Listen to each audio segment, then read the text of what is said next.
I have so many sound obstacles working against me right now. I have a sudden and hard downpour happening. My mini fridge is yelling at me, and I have a cat who is extremely needy. So I do apologize if any of those sounds come through and are extremely irritating. My hands, they're also stained red because of this, and then we have an alfalfa situation.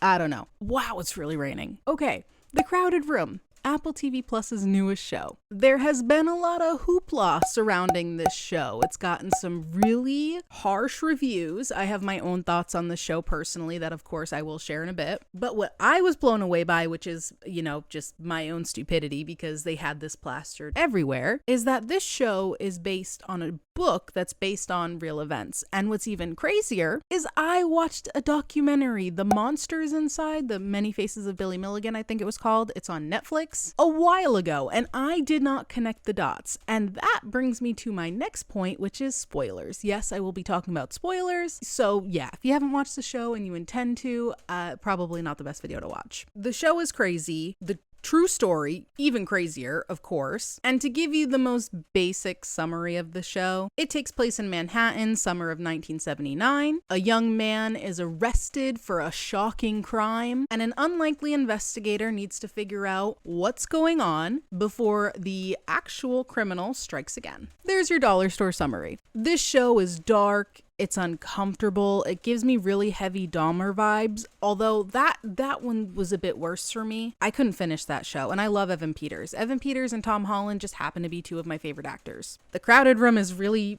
really hard to watch. At times, I almost had to stop, but definitely not as hard to watch as Dahmer. The show is actually based on a book that's based on true events, but the core of the story is very similar. Specifically, the show draws inspiration from the book The Minds of Billy Milligan by Daniel Keyes. The book gives some really interesting insight into the life of Billy Milligan, who completely shocked the world with horrific crime and had a very complex and controversial case. In the book, Daniel Keyes is really meticulous when documenting the life and the psychological journey of his subject, and he explores the phenomenon of dissociative identity disorder through the lens of Billy Milligan. The book serves as a testament to the complexities of the human mind and the fascinating world of multiple personalities. Now, when I say fascinating, know that I just mean the exact definition of fascinating, which is extremely interesting. I am not in any way trying to glamorize or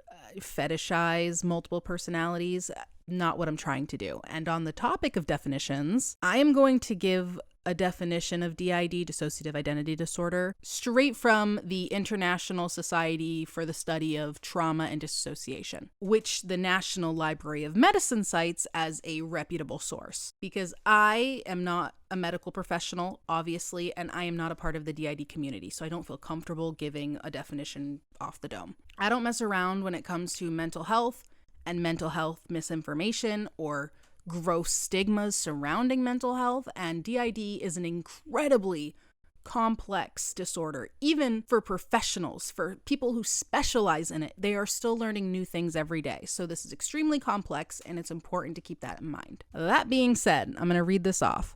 The DID person is described as a person who experiences separate identities that function independently of each other and are autonomous of each other. The International Society describes alternate identities, or alters, as independent identities which have their own distinct behaviors, have memories that are distinct from each other, and even may differ in language and expressions used. Signs of a switch to an altered state include trance-like behavior, eye blinking, eye rolling, and changes in posture. The major hypothesis is that alternate identities result from the inability of many traumatized children to develop a unified sense of self that is maintained across various behavioral states, particularly if the traumatic exposure first occurs before the age of 5. These theories have been studied by groups in the inpatient unit services throughout the 1990s. With that information, I want to circle back to the book that inspired the show. Like I said, the author meticulously documents Billy Milligan's life and specifically delves into the traumatic events that occurred and that ultimately shaped his life. Some of these traumatic events include his parents' divorce and alleged abuse from his stepfather.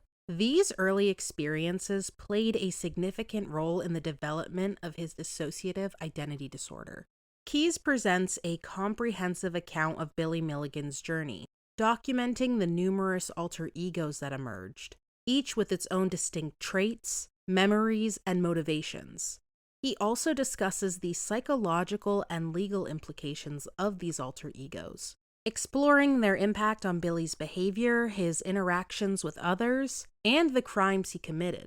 Throughout the book, Keyes really raises some thought-provoking questions about the nature of identity, the reliability of memory, and the role that trauma plays on someone's psyche. The Minds of Billy Milligan is a really dark but fascinating exploration of a unique case that really challenges our understanding of the human mind and the intricacies of mental health. Billy Milligan was born William Stanley Morrison in Miami Beach. From a young age, he faced the hardships of a broken family, and these early experiences took a toll on his mental well-being, ultimately leading to the emergence of multiple personalities as a coping mechanism.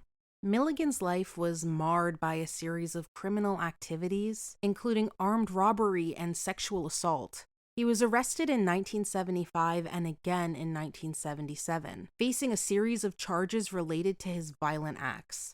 It was during these tumultuous times that the true extent of his dissociative identity disorder came to light. Diagnosed with multiple personalities, Billy Milligan became the subject of intense scrutiny by psychiatric professionals. His case raised significant questions about the validity of his condition, the authenticity of his various personalities, and the implications for his legal responsibility. The true story of Billy Milligan fascinated the public and sparked a debate about the intersection of mental health and criminal behavior. It also, of course, highlights the complexities of dissociative identity disorder, the challenges faced by the individuals experiencing it, and the challenges of the professionals that are tasked with understanding and treating the disorder. So the show, yeah, based off true events, but there's definitely some creative liberties that are taken. It's very important to note that the series diverges from the real events. It also introduces new characters, fictional characters, that of course alters key aspects of the story. This is what shows and television do. Even if it's based on a true story, they have to amp it up, even if it's a crazy story, and make it more entertaining, as bad as that sounds. In reality, the events surrounding Billy Milligan's crimes and legal proceedings took place in the Columbus area, Ohio, rather than Manhattan as depicted in the show. The timeline is also adjusted, with the show's main character accused of the crime in summer of 1979, deviating from the actual year of 1977. In the latest episode of The Crowded Room, we also see the similarity between the show and Billy Milligan's actual traumatic childhood. And I thought the most significant difference, although I guess we don't really know for sure what other charges could be brought up, Billy Milligan was arrested for sexual assault, multiple counts of sexual assault. Danny Sullivan is the portrayal of Billy Milligan here, the interpretation. And of course, he's being questioned for a murder, a very public murder. I also read online, I don't know how well known this is or if it's even true, but I did read that the number of alters is also different from what's portrayed in the show versus real life. Now, I don't know how good at true crime I would be. It's not something I'm attempting to do. I was just so shocked by this being based on a book that's based on real events. And I wanted to give a quick background just in case you didn't know either or didn't realize the extent of the real story. Billy Milligan was a man known for being the first person in the United States legal history to be acquitted of a major crime, specifically kidnapping and sexual assault by reason of insanity due to multiple personality disorder, now known as dissociative identity disorder or DID. Billy Milligan had 24 distinct personalities, according to his psychiatrist. Among these were Arthur, a prim and proper Englishman, Reagan, a Yugoslavian communist who claimed responsibility for the robberies done because he needed money to fund his cause, Adelana, a lesbian who admitted to the sexual assaults as she craved physical contact. Interesting.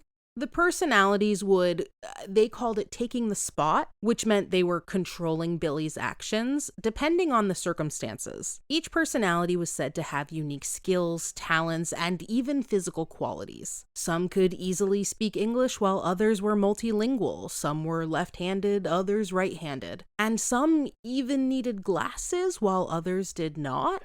This is a painting composed of 7 of Billy's alter personalities as he envisioned them at the time that he painted them.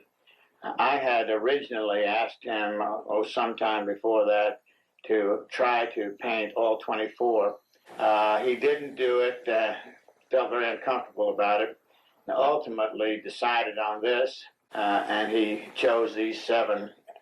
Why he chose these in particular, I never really found out. Milligan's case came to prominence in 1977 when he was arrested for several kidnappings and sexual assaults on the Ohio State University campus. He claimed that he had no memory of the crimes because the other personalities were in control. His lawyers pleaded not guilty by reason of insanity. They argued that Milligan, in his dominant personality, was not aware of the actions performed by his other personalities. It was a groundbreaking and controversial defense that had never ever been used before. The public and legal opinion, though, was surprisingly divided, but in the end, the jury found him not guilty by reason of insanity. Instead of prison, Milligan was sent to a mental hospital where he underwent treatment for his disorder. Well, basically, I'm no different than anyone else. I was sent to Athens on a court order because Athens is considered not only a think tank and a learning center, but they had a specialist down there named Dr. David Call, who is renowned in treating people with my kind of illness. His job was to restore me to a reality sense and to integrate me back into the community as a working, productive citizen and a taxpayer. And of course, he was now a very well-known celebrity, almost. And even in the hospital, he attracted a lot of attention. And it wasn't long before his case became the subject of a number of books and films, notably The Minds of Billy Milligan by Daniel Keyes. And Daniel Keyes was a huge deal. He was at the hospital all the time to interview Billy and even got releases to see the videos from the medical facility of his different alters appearing. When I had met Milligan, the real Billy had been asleep for 7 years. The other personalities had put him to sleep when he tried to jump off the roof. Dr. Harding brought the core Billy, the real Billy, the core Billy, however you want to put it. When he brought him out, he was a shattered, frightened hulk of a person, like a core, like the husk, like the core of an ear of corn, Shortly after I worked with him, and months later, when the other personalities, all 23, fused and became the teacher, I was dealing with the most articulate, the most intelligent, fascinating human being I've ever met. Billy was actually getting special treatment at the hospital. He could paint, he could wander around. He had a lot more freedom than the other patients because, like I said, he was somewhat of a celebrity. And of course, there was a lot of skepticism about Keyes, the author, but also Dr. Call, who was a DID specialist at the hospital that Billy was being treated at. There are, of course, a number of views you could have on this situation. Some believe that Dr. Call was, of course, drawn to Billy and spent extra time with Billy because he was such a unique case. And Keyes, he is a visionary and a creative, and he is completely fascinated by Billy Milligan. Why wouldn't he want to share his story with the world? But there were others who thought the two of them were opportunistic and loving the professional acclaim and attention they were receiving because of Billy Milligan. And like I said before, Billy Milligan had a lot more freedom. He was treated very differently than other patients. Billy even provided alcohol and drugs to some of the people in the hospital, and also was caught having sex with other patients, which, as far as the law is concerned, that's sexual relations with a psychiatric patient who was probably not well enough to give consent. So, this is not far off of his original charges, which, if you are a doctor trying to treat this patient, that would be very disturbing. Because of ongoing controversy, Billy was moved abruptly to another hospital. Billy actually bounced around quite a bit for 10 years, not really getting proper treatment in any of the facilities. But on August 1st, 1991, Billy Milligan was discharged from the Ohio mental health system and the Ohio courts. And he did pass away in 2014. In conclusion, I just want to share my thoughts on the show. Amanda Seyfried, after her performance in The Dropout, definitely one of my favorite actresses. Tom Holland, as I mentioned, one of my favorite actors. He is absolutely exceptional in this role. You feel for him throughout the entire show. And I think his best work, follow me if you can, because this may be completely confusing and sound like a load of horse shit, but I think his best work is not in his verbal lines. I think Tom Holland's best work in this show is through the tone and messages he's conveying when he says nothing at all. Just facial expressions, just the vibe, his body language. I am not in any way like a connoisseur. I don't claim to be. All of this can sound like hot garbage. That's fine. This is just my opinion on it. With all that said, I think that that is the sign of a really great actor or actress, is being able to deliver a message, a tone, an emotion while saying nothing at all. Daniel Day-Lewis just popped into my mind. Denzel Washington in Macbeth. Denzel Washington in anything. The man's a genius. But yeah, I felt for him. I felt for his character. I teared up a few times. Yes, I'm a baby back bitch. But the scene that comes to mind is when he gives that girl his painting that he worked so hard on. And he's so excited and he likes her so much, and they had this cute little moment, and then she just doesn't even have the balls to say, no, sorry, I don't like you. She sends her friend to do it, her little minion, and the minion is so mean. She just smacks the painting out of his hand that he worked so hard on. I was like ready to fight. I was ready to throw hands on this fictional character. Emma Laird's performance made me absolutely disgusted with her, which is exactly what I think we were supposed to feel. I was angry and felt protective of him, like wanted to yell at him as if he was my own little brother when he went back to this girl, but he just wanted love and he needed to catch a break. He needed something positive, some light in his dark life. He's fantastic. I know he's got that Marvel actor label slapped on him for life, which, by the way, don't act like that man was not performing during those movies. That scene in Far From Home with the Spidey senses and Jake Gyllenhaal at the end and the you know what I'm talking about. Stark was right. You do deserve that.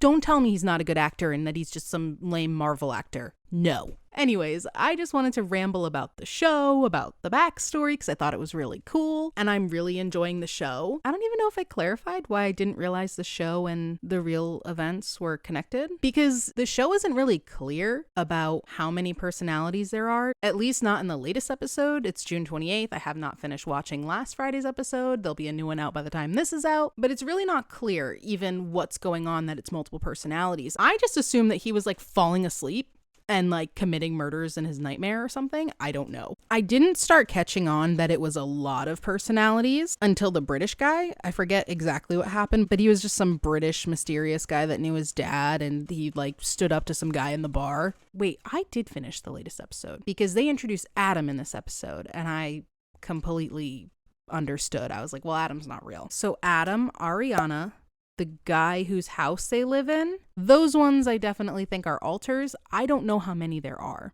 I'm actually thinking I might completely rewatch the series because I have a feeling it's going to be very Sixth Sense-esque. Like I'm going to notice something new every time I watch it, knowing what I know now, and I'm really excited to see what they do with the rest of the show. These are just my quick thoughts. The true story's fascinating. The show is fascinating. Obviously, it can be a bit odd when we're finding entertainment in serious, real events that have occurred or things inspired by that. I do personally think it's really odd when people glorify serial killers. I think that's just really weird. My mind immediately goes to the victims' families because no matter how long it's been, it is still something that probably affects them. And that's just a general statement on all crimes across the board. But I think it's obvious that for most people, hence why true crime is one of the top entertainment genres, I think most people find that these stories, creative liberties taken or not, are